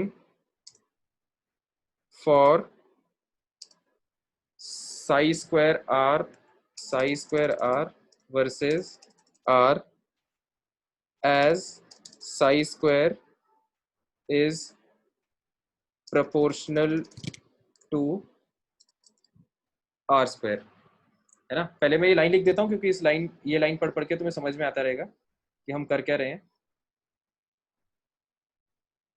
देखो graphs will be same for psi square versus r as psi square is proportional to r square। ठीक है, एक ये लाइन हमको ध्यान में रखनी है कि जो साई स्क्वायर है वो एक्चुअली आर स्क्वायर के प्रोपोर्शनल होता है ना। ये देखो psi square is proportional to R square. इस बात को हम यहाँ पे लिख भी लेते हैं ऊपर। स्मॉल आर क्या है? एक मिनट बताता हूँ, मैं पूरा एक्सप्लेन कर दूंगा, थोड़ा सा बस होल्ड पे रखो। साई स्क्वायर जो है वो आर स्क्वायर के प्रोपोर्शनल होता है, ठीक है, जहां पर आर क्या है, रेडियल वेव फंक्शन, और स्मॉल आर क्या है, small R is the distance from the nucleus, है ना। इसमें आप यहाँ पे नीचे लिख सकते हो small R is distance from nucleus. ठीक है, ये ग्राफ्स बहुत इंपॉर्टेंट है जो हम बनाएंगे, है ना। इसमें क्वेश्चंस, इन ग्राफ से रिलेटेड क्वेश्चंस आते हैं जेईई में, तो इनको हम अच्छे से समझेंगे। तो देखो आर जो है वो न्यूक्लियस से डिस्टेंस है, तो इसका मैं डायग्राम पहले यहाँ पे बना देता हूँ राइट साइड में।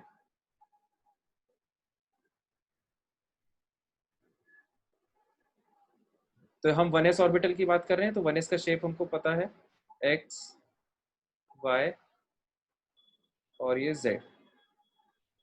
ठीक है, तो ये हो गया अपना 1s ऑर्बिटल, है ना, ये इसका सेंटर होता है।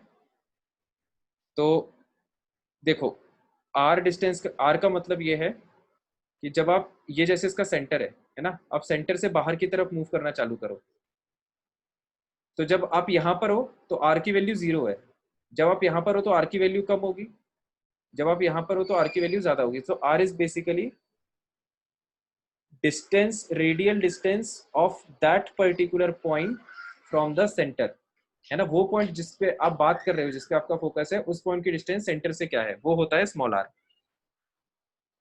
ठीक है, अब ध्यान से समझना, एकदम ध्यान से सुनोगे तो समझ में आ जाएगा। 1s में अपन को ये याद है कि प्रोबेबिलिटी पूरे में होती है, कहीं भी नोड नहीं होता, है ना, ये बात अपन को याद है।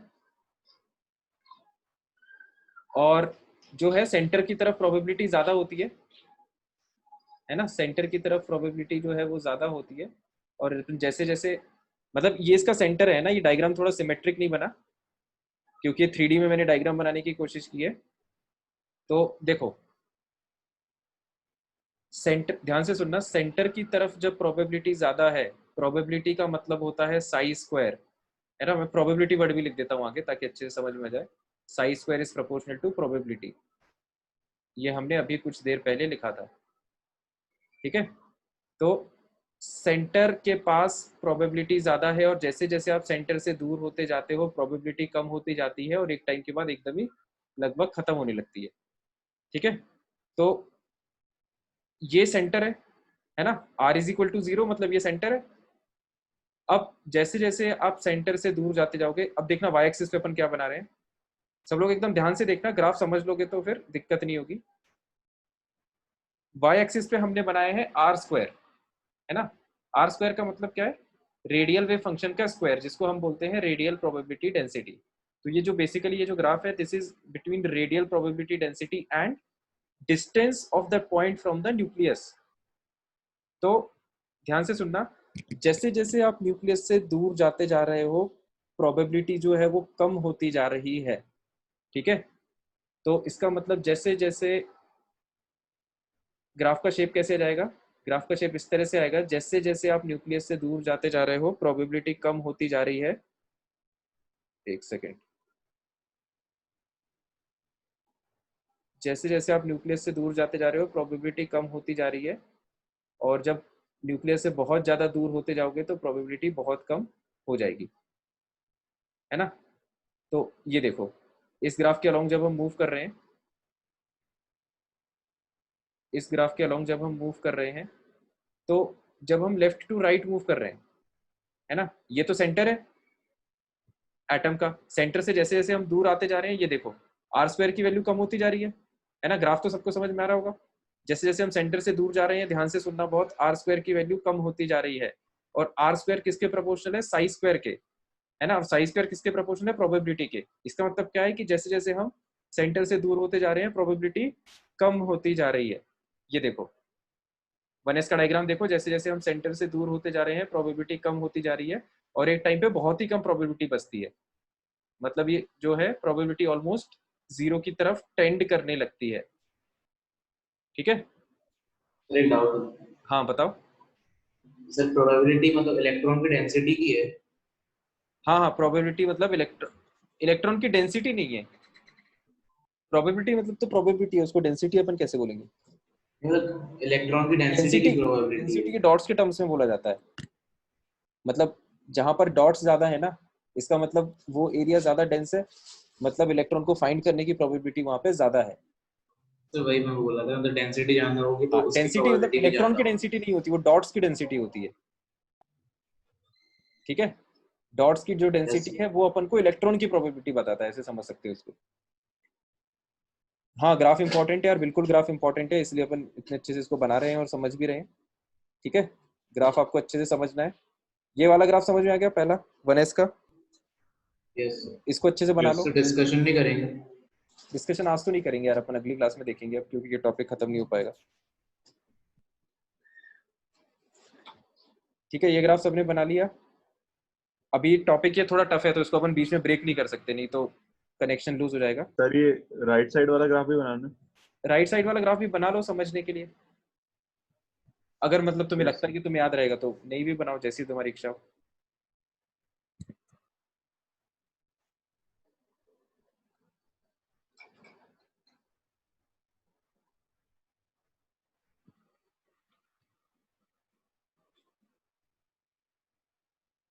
ठीक है, तो इसी का अब आर स्क्वायर और आर का अपन 2s के लिए बनाते हैं। देखो जनरली जो अपन को ग्राफ आते हैं बस वो 1s 2s और 2p के लिए आते हैं ना, ज्यादा टफ ग्राफ अपन को आते नहीं है, तो ज्यादा दिक्कत वाली बात है नहीं। तो इसी तरह से देखो अब अपन 2s ऑर्बिटल के लिए बनाएंगे। तो ये हो गया इसका y एक्सिस पे अगेन वही आर स्क्वायर, है ना, और यहाँ पर ये r। ठीक है, तो अब 2s का जो ग्राफ है, 2s का ग्राफ अपन ने अभी बनाया था, है ना, ये जो जैसे अपन को ऑर्बिटल अगर पता है ना, 2s ऑर्बिटल अपन को पता है, इसका मतलब अपन को n और l की वैल्यू पता है। ये जब अपन क्वांटम नंबर सीखेंगे तो ये अपन को निकालना आ जाएगा। 2s का मतलब होता है n की वैल्यू 2 और l की वैल्यू 0। ठीक है, 1s का मतलब होता है, एक्चुअली ऐसा होता है कि ये जो अल्फाबेट रहता है इसके सामने जो नंबर लिखा रहता है वो n की वैल्यू होती है। ठीक है, और ये चीज मैं बता ही देता हूँ, मतलब दोबारा क्वांटम नंबर में भी बता दूंगा, यहाँ पर भी बता देता हूँ, क्योंकि ये वैल्यूज बार बार आ रही है। तो जो ऑर्बिटल है वो और उसकी एल की वैल्यू देखो, ऑर्बिटल अगर एस है, पी है, डी है या एफ है, तो उसकी एल की वैल्यू अपन को पता होती है, मतलब ये रटने वाली बात है। ठीक है, क्वांटम नंबर में अपन ये टेबल दोबारा बनाएंगे, आप लोग चाहो तो समझने के लिए यहाँ पर भी बना सकते हो। तो ये अपन को याद रखना है, एसपीडीएफ मतलब एल की वैल्यू 0 1 2 3, और एन की वैल्यू क्या होती है, ये जो अल्फाबेट के सामने जो नंबर लिखा रहता है वही एन की वैल्यू होती है। ठीक है, तो 1s का मतलब क्या है, 1s का मतलब ये है n की वैल्यू है इसके लिए 1 और l की वैल्यू है 0। तो जब अपन को n और l की वैल्यू पता चल गई, इसका मतलब अपन रेडियल नोट्स कैलकुलेट कर सकते हैं ना फॉर्मूले से। रेडियल नोट क्या हो जाएगा, ध्यान से देखना, n माइनस l माइनस 1 मतलब 0। ठीक है, 0, इसका मतलब क्या है, इसमें एक भी रेडियल नोड नहीं है। ठीक है, इसका मतलब जब आप सेंटर से, ध्यान से सुनना, जब आप सेंटर से बाहर की तरफ मूव करोगे, ऐसा एक भी रीजन नहीं आएगा जहां पर ये लाइन इसको टच करे। ठीक है, ये मैं कैलकुलेशन इसलिए दिखाया क्योंकि मैं ये कहना चाह रहा हूं कि ये जो ग्राफ है, ये जो अपन ने ऑर्बिटल डायग्राम बनाई, ये बहुत ज्यादा इंपॉर्टेंट क्यों नहीं है, क्योंकि जब आपको ऑर्बिटल पता होगा, ये बात बहुत ध्यान से सुनो, जब आपको ऑर्बिटल पता होगा इसका मतलब आपको n और l की वैल्यू पता है, इसका मतलब आप नोड्स उसमें निकाल सकते हो, ठीक है, कि कितने नोड्स हैं। तो जब इसमें 0 नोड आ रहे हैं, इसका मतलब एक बार भी प्रोबेबिलिटी, ध्यान से सुनना, एक बार भी प्रोबेबिलिटी 0 नहीं होगी, है ना, क्योंकि इसमें रेडियल नोड्स 0 है। तो एक बार भी प्रोबेबिलिटी 0 नहीं होगी, प्रोबेबिलिटी आर स्क्वायर के प्रोपोर्शनल है, इसका मतलब आर स्क्वायर जो है वो कभी भी 0 नहीं होगा। तो ये देखो, जो वाई एक्सिस, जो कर्व के अलॉन्ग जब अपन मूव कर रहे हैं, तो वाई कोऑर्डिनेट की वैल्यू कहीं भी 0 नहीं आ रही है। क्या इतना एक्सप्लेनेशन समझ में आ गया? मतलब क्या Yes, आप sir. इसकी हेल्प से, इस डाटा की हेल्प से ये ग्राफ इमेजिन कर सकते हो? सर ये ग्राफ नेगेटिव में भी जाता है? नेगेटिव मतलब नीचे यहाँ पे? Yes sir. नहीं नहीं, प्रोबेबिलिटी नेगेटिव हो ही नहीं सकती ना। प्रोबेबिलिटी एक मैथमेटिकल टर्म है जिसकी वैल्यू 0 से 1 के बीच में लाई करती है। Yes sir. ठीक है, तो इस तरह से आप ध्यान में रख सकते हो, ये कभी भी नेगेटिव नहीं हो सकता, पहली चीज। और दूसरी चीज, ये स्क्वायर्ड वैल्यू है ना, किसी भी चीज का स्क्वायर कैन नेवर बी 0, ये आपको मैथ्स में पढ़ाया होगा, बेसिक मैथ्स में। ठीक है, ये चीज क्लियर हुआ? अब देखो, यस सर हाँ बोलो। सर लेकिन जो रेडियल प्रोबेबिलिटी डेंसिटी सर वो तो 0 हो सकती है सर, क्योंकि सर नोड पे तो सर 0 ही होती है ना, जहाँ कोई तो इसमें इलेक्ट्रॉन नोड नहीं है होता। कहाँ? रेडियल नोड है ही नहीं ना इसमें। यस सर, मतलब सर दूसरे ऑर्बिट्स के लिए। हाँ, उसके लिए तो होगी, जैसे अब इसमें देखो 0 आ जाएगी, इसमें देखो n की वैल्यू 2 और s के लिए l की वैल्यू 0 होती है ना। तो अब यहाँ पर आप रेडियल नोड कैलकुलेट करो, रेडियल नोड हो जाएगा n माइनस एल माइनस 1, मतलब 1। इसका मतलब ये हुआ कि जब आप सेंटर से बाहर की तरफ मूव करते हो तो इसमें एक रेडियल नोड आता है। मतलब इसका मतलब ये हुआ कि जब आप सेंटर से बाहर की तरफ मूव करोगे तो ऐसा एक पॉइंट आएगा जहां पर प्रोबेबिलिटी, मतलब आर स्क्वायर क्या हो जाएगा? 0। इसका मतलब अब जो ग्राफ बनेगा वो इस तरह से बनेगा, है ना। यहां तक तो चीजें नॉर्मल है ना। ये देखो, ये नोड आ गया, ठीक है, तो ये यहाँ पर ग्राफ टच कर गया।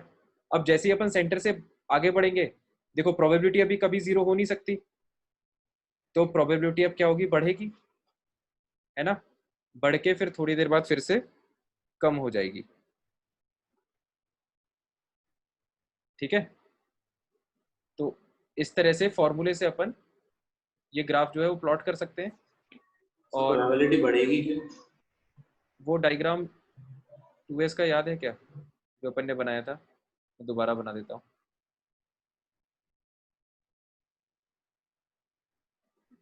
ये अपना एक स्फीयर था जिसमें अपन ने 3 स्फेरिकल शेल्स बनाए थे, है ना। रफ डायग्राम बना रहा हूँ, ज़्यादा फेयर नहीं बना रहा।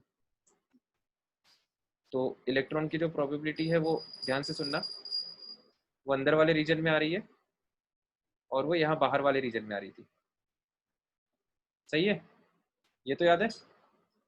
ये बनाया था अपन ने 2s का diagram, yes yes sir. Sir. है ना। तो अब ध्यान से देखो, जब आप सेंटर से बाहर की तरफ मूव करना चालू करोगे तो ये तो अंदर वाला तो नॉर्मल पोर्शन है ना, प्रोबेबिलिटी धीरे धीरे कम होती जाएगी। फिर जैसे इस रीजन में आ गए, प्रोबेबिलिटी 0 हो गई, ठीक है। फिर जब इस प्रोबेबिलिटी वाले रीजन में एंटर करोगे तो यहाँ पे प्रोबेबिलिटी बढ़ेगी ना। तो ये देखो, प्रोबेबिलिटी यहाँ पे बढ़ गई, ठीक है। ग्राफ का मूवमेंट देखते जाओ पैरेलल में, प्रोबेबिलिटी यहाँ पे बढ़ गई, फिर जैसे इससे बाहर आओगे तो प्रोबेबिलिटी फिर से नॉर्मल नॉर्मल ट्रेंड फॉलो करने लगेगी, अब कम होने लगेगी। तो ये देखो, कम होके ये फाइनली पैरेलल हो गई, यस सर। है ना। तो इस तरह से अगेन इंपॉर्टेंट बात वही है कि डायग्राम पे बहुत ज्यादा, डायग्राम चाहो तो रफ डायग्राम बना लो समझने के लिए, है ना, लेकिन जो अपन को कर्व्स जो ध्यान रखना है वो अपन को कैलकुलेशन की हेल्प से ध्यान रखना है, इस कैलकुलेशन की हेल्प से, है ना। तो ये यहाँ पर एक रेडियल नोड आ जाएगा। सबको क्लियर है ये? आज हो सकता है थोड़ी सी क्लास अपनी 5 मिनट एक्सटेंड हो जाए, है ना, 5-10 मिनट। तो ये अपना नोड आ जाएगा, रेडियल नोड। ठीक है, तो ये अपना हो गया किसका? ये 2s का हो गया, है ना। ये ग्राफ सबने बना लिया क्या? Yes sir. Yes sir. ठीक ठीक है, अब देखो अगला अगला ग्राफ अपन बनाते हैं 2p का। तो 2p में अगेन ये r है, ये r स्क्वायर है, मतलब प्रोबेबिलिटी का प्रोपोर्शनल होता है r स्क्वायर।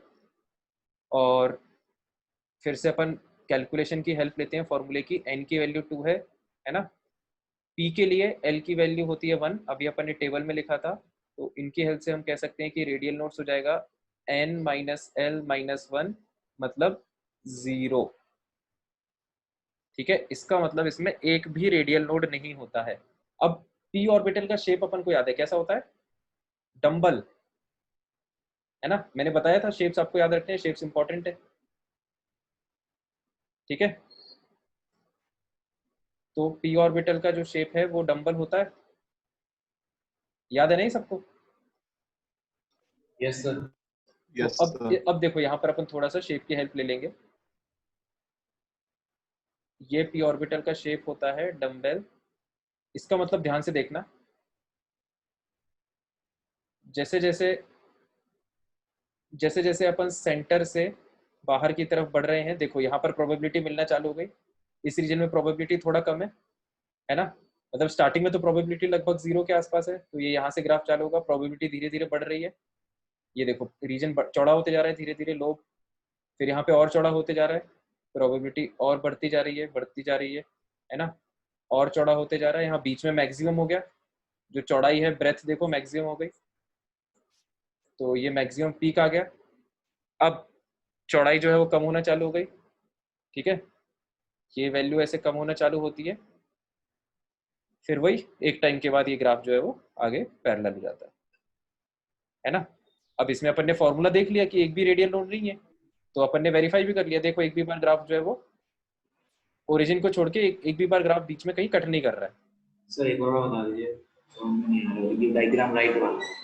ये जो है, सर हाँ बताओ सर मतलब ओरिजिन पे वो होता है क्या? क्या नोड होता है ओरिजिन पे? मतलब बीच में, बिल्कुल बीच में नोड होता है क्या? ओरिजिन पे 0 है तो। एक मिनट रुको यार, मैं डायग्राम कंप्लीट कर लूँ पहले। हाँ अब बोलो क्या कह रहे हो? सर ओरिजिन पे 0 है ओरिजिन पे अपन नहीं कंसीडर करते। ओरिजिन पे तो नोड ही होगा ना, मतलब ओरिजिन पे तो न्यूक्लियस है, तो न्यूक्लियस पे तो इलेक्ट्रॉन होगा नहीं, है ना। इसलिए इलेक्ट्रॉन के होने यस की बात अपन ओरिजिन पे नहीं करते, उसके आगे करते हैं। ठीक है, ओरिजिन को अपन डिस्कशन में यस इंक्लूड नहीं करते हैं। तो संकेत में ये कह रहा था कि ये एटम का सेंटर है न्यूक्लियस, है ना। ग्राफ में ये न्यूक्लियस यहाँ पर है सेंटर। ठीक है, जैसे जैसे आप सेंटर से बाहर की तरफ मूव करना चालू हुए, सेंटर से दूर, है ना, रेडियल प्रोबेबिलिटी की अपन बात कर रहे हैं ना, तो रेडियस के लॉन्ग मूव करेंगे, मतलब सेंटर से दूर मूव करेंगे। तो ये देखो यहाँ पर एरिया बड़ा होते जा रहा है, मतलब प्रोबेबिलिटी धीरे धीरे बढ़ती जा रही है। यहाँ पर प्रोबेबिलिटी कम है, यहाँ पर प्रोबेबिलिटी ज्यादा है क्योंकि ये रीजन ज्यादा चौड़ा है। यहाँ पर प्रोबेबिलिटी और ज्यादा है क्योंकि ये और चौड़ा है। ये समझ में आया संकेत?